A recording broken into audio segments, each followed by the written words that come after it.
The Friuli-Venezia Giulia region held a closed-door industry forum in Monfalcone announcing the country's first regional boating law and new business grants as part of a broader push to grow its maritime economy. Innanzitutto ci troviamo nel posto giusto perché penso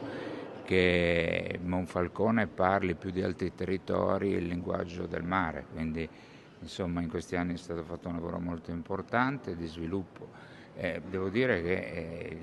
la Blue Economy, così la definiscono oggi, rappresenta una percentuale molto importante del prodotto interno lordo del Friuli Venezia Giulia, Fincantieri, ma non solo Fincantieri, abbiamo delle fabbriche, delle imprese, delle aziende che costruiscono barche a vela, barche a motore, abbiamo una rete legata al mondo della nautica che offre lavoro a moltissime persone. Quindi insomma noi come Regione Friuli Venezia Giulia in questi anni abbiamo sostenuto in maniera convinta e determinata il comparto, siamo gli unici in Italia ad aver fatto una legge specifica a tal riguardo e iniettando delle risorse economiche importanti. Today we will present a study that certificates the contribution of Trieste and Monfalcone in the maritime economy.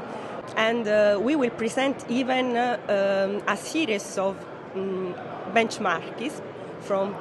for example, Croatia or, for example, Greece,